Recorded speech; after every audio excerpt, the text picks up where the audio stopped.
اگر تو مصطفیٰ کریم کا کلمہ پڑھتی ہے تو میں بھی اسی نبی کی ماننے والی ہوں۔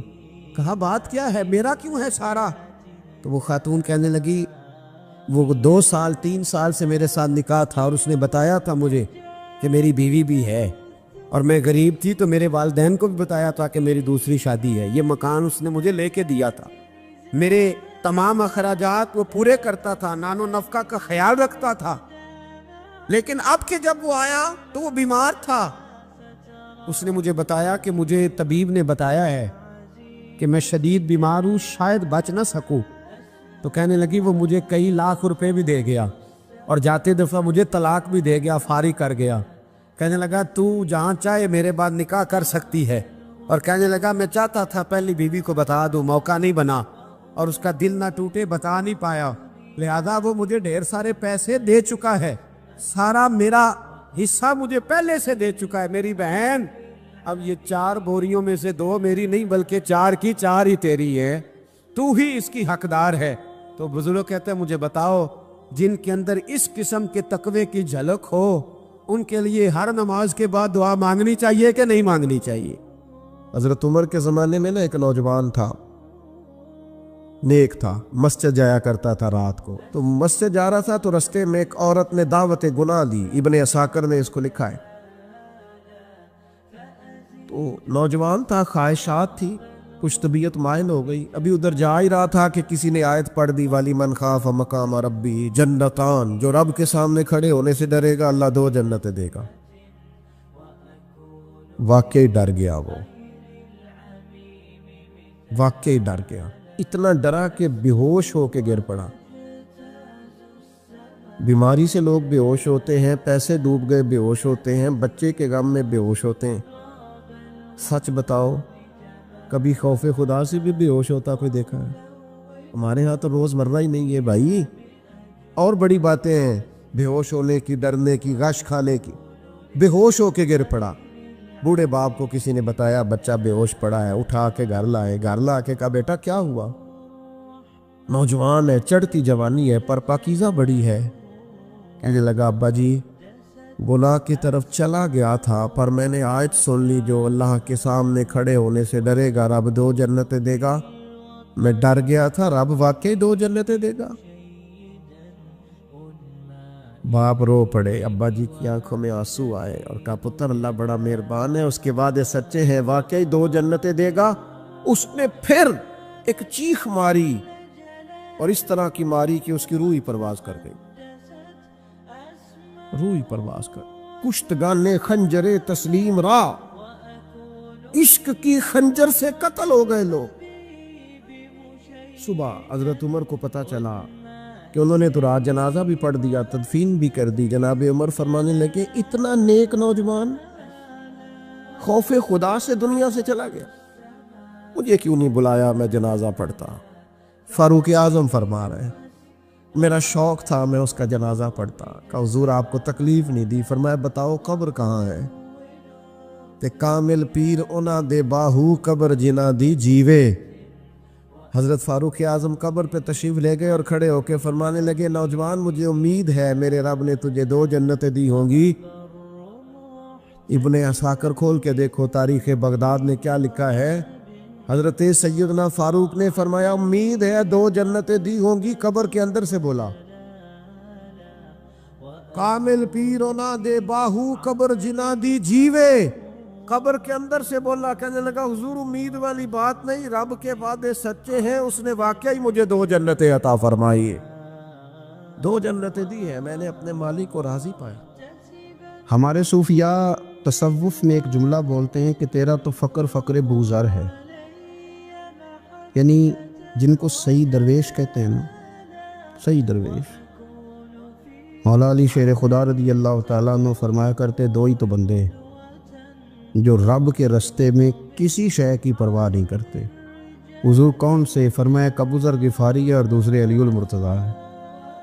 مولا علی فرمایا کرتے یہ نا مسلمانوں میں سے 4تھے یا 5ویں مسلمان ہیں، شروع سے ایک سلیم الطبع آدمی، کچھ لوگ طبعاً بڑے نفیس ہوتے ہیں، طبعاً اللہ کی طرف سے شروع سے ہی ان کا جو قبیلہ تھا بنو غفار وہ رہزنی کرتا تھا، لوگوں کو لوٹ لیتا تھا۔ شروع میں یہ کام کیا، لیکن جب کچھ لوگوں کی چیخیں کانوں میں گئیں تو چھوڑ دیا، فرمایا نہیں یار طبیعت نہیں مانتی۔ اور نبی پاک کا کلمہ پڑھنے سے پہلے ہی بتوں کی پوجا چھوڑ کے رب کی عبادت شروع کر دی۔ لوگ پوچھا کرتے تھے آپ عبادت تو کرتے تھے پر منہ کدھر کرتے تھے؟ فرماتے تھے جدھر وہ کرا لیتا تھا کر لیتے تھے۔ کسی نے انہیں بتایا کہ مکے میں ایک شخص ہیں جنہوں نے اعلان نبوت کیا ہے، آپ کی طرح کی باتیں کرتے ہیں۔ انہوں نے اپنے بھائی کو بھیجا، ان کا نام انیس تھا، پتہ کر کے واپس آئے، بھائی کہنے لگے ابو ذر، ان کا نام جندب ہے، اصل میں ذر ان کے بیٹے کا نام ہے اور کنیت سے زیادہ معروف ہیں، ابو ذر غفاری کہلاتے ہیں۔ فرماتے ہیں کہ بھائی نے آ کے بتایا کہ وہ نیکی کا حکم دیتے ہیں، برے کاموں سے منع کرتے ہیں، صلہ رحمی کا پیغام دیتے ہیں، لیکن لوگ سارے مخالف ہیں۔ یہ چیز بھی بڑی کاؤنٹ ہوتی ہے، اسے نہ کاؤنٹ کیا کریں۔ لوگوں کی ترجیحات بدلتی ہیں، صبح کچھ، دوپہر کچھ، شام کچھ، اسے نہ کاؤنٹ کریں۔ انہوں نے اس بات کو کاؤنٹ کر کے بتایا کہ لوگ ان کے جو ہیں نا وہ مخالف ہیں سارے۔ تو حضرت ابو ذر غفاری کہنے لگے مجھے تسلی نہیں ہوئی، میں خود جا کے پتہ کروں گا۔ کہتے ہیں مکہ شریف آیا تو کسی ایسے آدمی سے پوچھ بیٹھا، میں تو کچھ اور سمجھا تھا، وہ کچھ اور نکلا۔ مکے والوں نے بڑا مارا۔ مکے پہنچ کے پہلی جو چیز ملی وہ مار کھانے کی تھی۔ اب میں ڈرتے کسی سے پوچھتا ہی نہ، بھوک بھی بڑی تھی، رہنے کو جگہ نہیں تھی، حرم شریف میں لیٹا رہتا تھا۔ میرے نصیب دیکھو، مجھے ایک شخص نے آ کے ہلایا، کہنے لگے اگر مناسب سمجھے تو میں آپ کو دیکھ رہا ہوں کافی دیر سے، آپ کوئی پردیسی ہیں، آپ کا اپنا مہمان نہ بنا لوں؟ تو میں نے کہا آپ کا کیا نام ہے؟ کہنے لگے میرا نام ہے علی ابن ابی طالب۔ کہتے ہیں مولا کائنات گھر لے گئے، کھانا بھی کھلایا، جگہ بھی دی، سونے کو خدمت بھی کی، لیکن چونکہ میں تو پہلے ایک سے پوچھ کے مار کھا بیٹھا تھا، میں نے پوچھا نہیں میں کدھر آیا ہوں۔ رات رہے، اگلی رات بھی رہے، لیکن میں نے بتایا نہیں میں کس کام آیا ہوں۔ حضرت ابو ذر غفاری رضی اللہ تعالیٰ عنہ کہتے ہیں خود ہی مولا علی نے پوچھا بتا سکتے ہو کیسے آئے ہو؟ میں نے کہا راز رکھ لو گے؟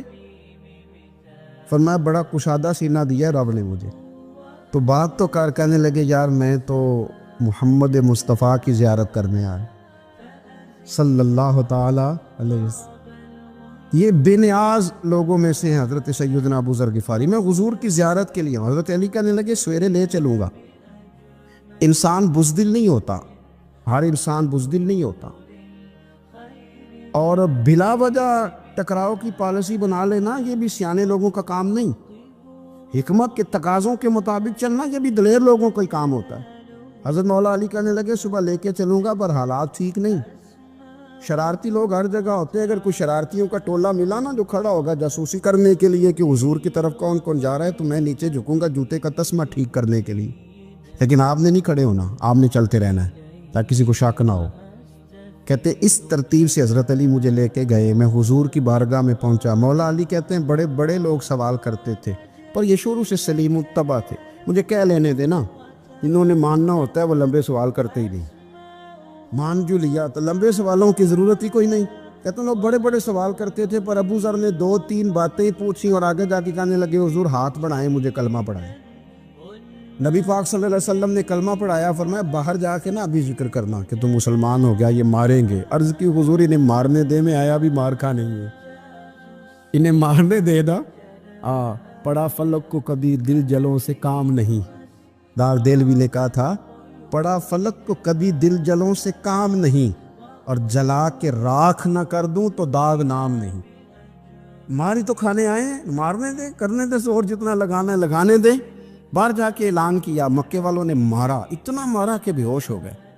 پھر کسی نے بتایا کہ تم نے گزرنا بھی ہے ان کے علاقے سے، بنو غفار سے، پھر ان کا پتہ بھی ہے یہ لوگ بڑے سخت ہیں۔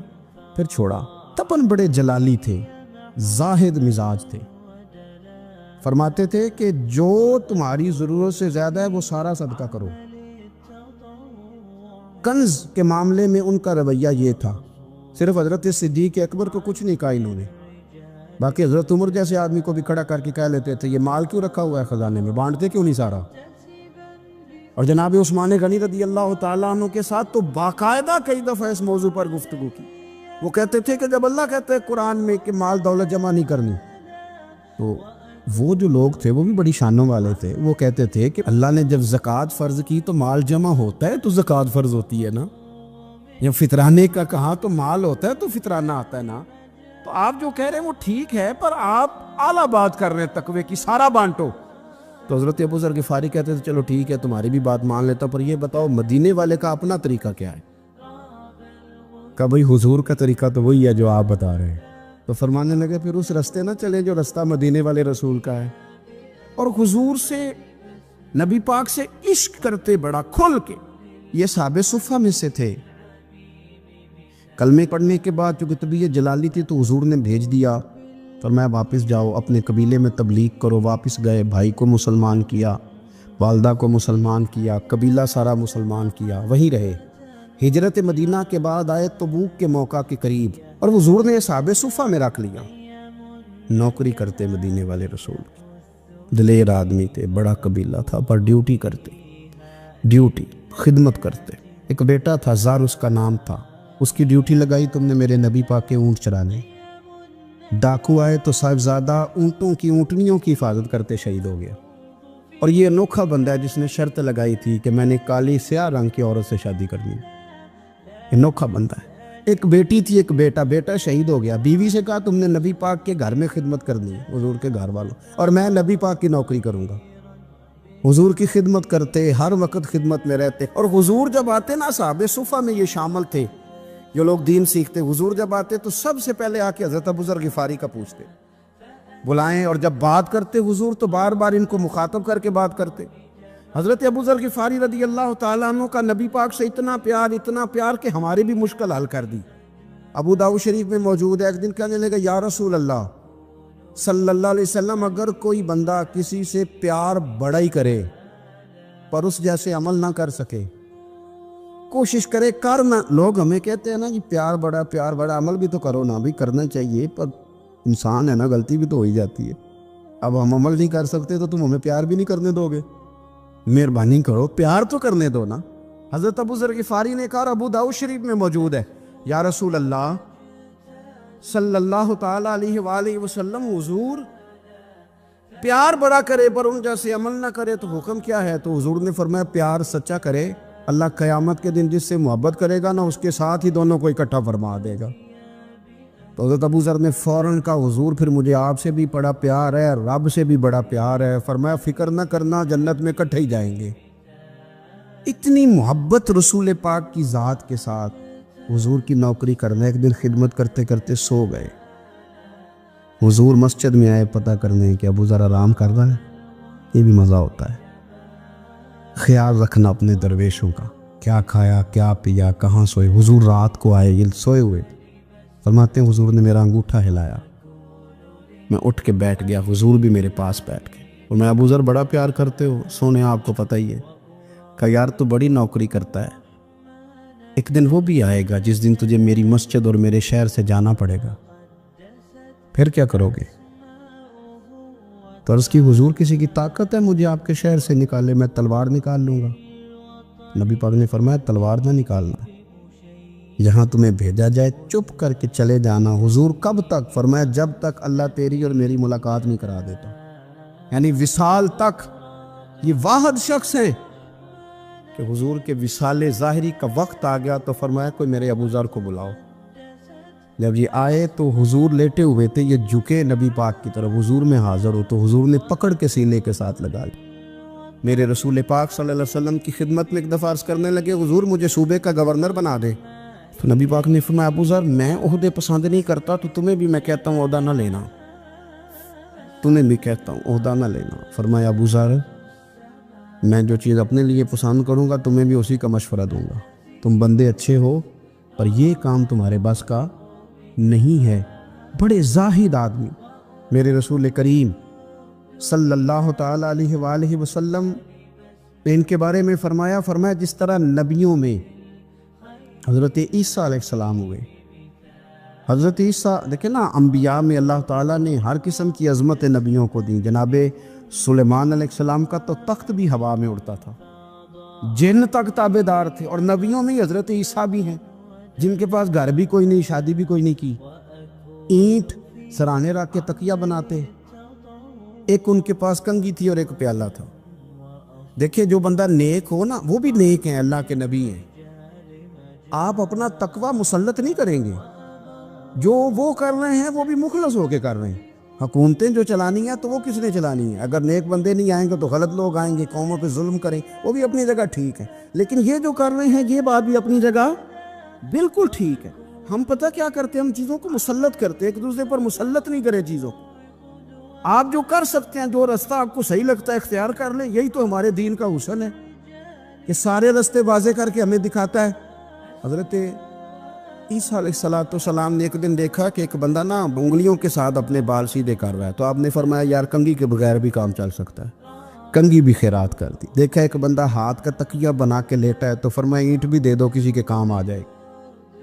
ایک دن دیکھا کہ ایک بندہ نا یوں چلو میں پانی پی رہا ہے, فرمایا پیالہ بھی رہنے دو, اس کے بغیر بھی کام چل ہی جاتا ہے.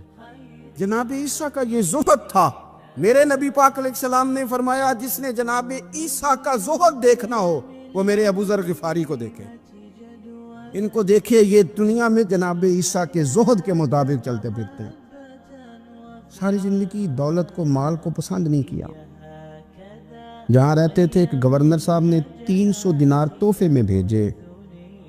تو ایک ہوتا ہے نا بندہ کہتے نہیں نہیں ضرورت نہیں. اور حضور سید عالم صلی اللہ علیہ وسلم نے حضرت عمر سے فرمایا تھا جو خود بخود آ جائے وہ قبول کر لو اللہ کی طرف سے. لیکن ان کا رنگ فقیری والا تھا اور تھوڑا انوکھا تھا. 300 دینار آئے تو فرمانے لگے اسے جا کے کہو تمہیں کوئی اور بندہ نہیں ملا دھوکہ دینے کے لیے, میرے گھر ہی مال بھیج دیا ہے. فرمانے لگے میرے پاس گدھا ہے سواری کرنے کے لیے, میرے پاس بکریاں ہیں دودھ پینے کے لیے, میرے پاس ایک چادر اضافی ہے سامان میں سے, میں تو ڈرتا ہوں کہ رب کہیں اس چادر کے بارے میں سوال نہ پوچھ لے, اور تم ہو کہ میرے پاس یہ لے کے آئے ہو. حضرت عثمان غنی کے پاس جا کے کہا کرتے کتنا لوگوں کے پاس پیسہ آ گیا ہے, ہر بندے کے گھر میں مال ہے, یہ کیا ہو رہا ہے, لوگوں سے کہیں خرچ کریں غریبوں پہ. عثمان غنی فرمانے لگے تمہیں تو خوش ہونا چاہیے کہ میرے دور میں لوگ خوشحال ہو گئے.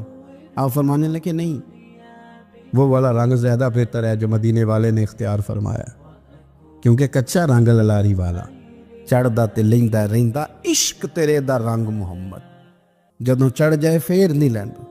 آپ کی طبیعت کے اندر دولت سے بیزاری. حضرت ابو درداء, حضرت ابو موسیٰ اشعری, حضرت ابو ہریرہ رضی اللہ تعالی عنہ, یہ سمجھ لیں ان کے کلاس فیلو تھے, ان کے ساتھ پڑھا تھا انہوں نے. حضرت ابو ذر غفاری ان پر بھی جلال کرتے. آپ یقین کریں کہ طبیعت نا ایسے کیف میں آ گئی ان کو پڑھ کے. ان کو پڑھا جب کچھ دنوں سے تو کچھ انوکھا, یہ انوکھی وجہ ہے, سارے زمانے سے نرالے ہیں.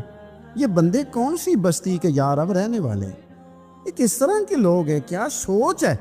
حضرت ابو درداء رضی اللہ تعالیٰ عنہ کے گھر کے قریب سے گزرے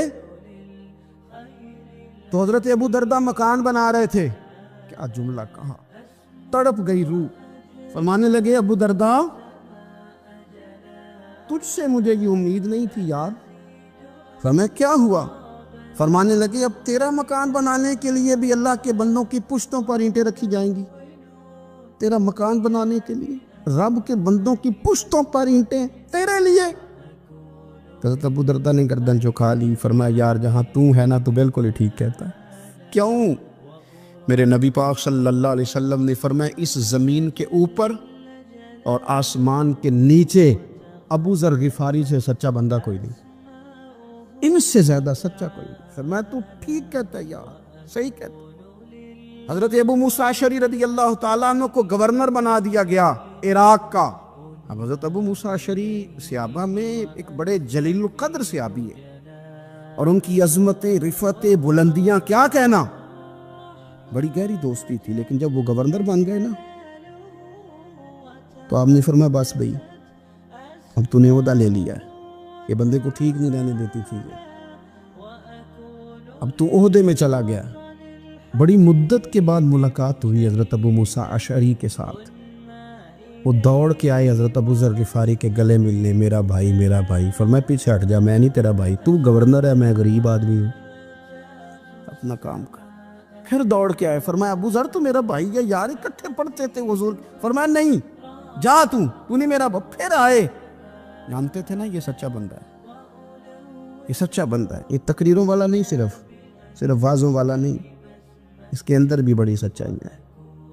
قریب آئے، آ کے کہا یار تو میرا بھائی ہے، میرے سینے لاگ۔ فرمانے لگے تو تیسری بار آیا ہے، مومن ہے، میں منہ نہیں موڑ سکتا، پر پہلے مجھے بتا گورنر بننے کے بعد تو نے مکان کتنے بنائے، باغ کتنے لگائے، چکیاں کتنی لگائی، کتنے تو نے چیزیں بنائی ہیں، پہلے بتا۔ تو ابو موسیٰ اشعری نے ان کا ہاتھ پکڑا، رونے لگے، کہنے لگے جس محبوب سے تو نے تربیت لی ہے میں بھی انہی کا نوکر ہوں، جن کپڑوں میں میں عراق گیا تھا میرے ہاتھ بھی وہی ہیں یار، کیا بات کرتا ہے تو میرے وہی ہیں، مجھے بتا اگر یہ عہدے خدمت کے ہم نہیں لیں گے تو پھر کیا ظالموں کو دیں گے، غیروں کو دیں گے، نہ کر، کچھ نہیں بنایا۔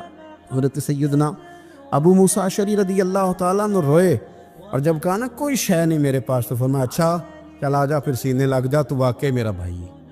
پھر حضرت ابو ذر غفاری نے محبت فرمائی، وہ درویشی، وہ فقیری، وہ سادگی، وہ نورانیت، وہ دل کے ساتھ اندر۔ ہمارے تو بہت سارے لوگ ہیں جو کہتے ہو کہاں لے جانا ہے مال، کیا ضرورت ہے مال کی، ہر وقت مال کی مخالفت کرتے، لیکن دل ان کا کہتا ہے کہ آئے صحیح، کسی طریقے سے پہنچے صحیح۔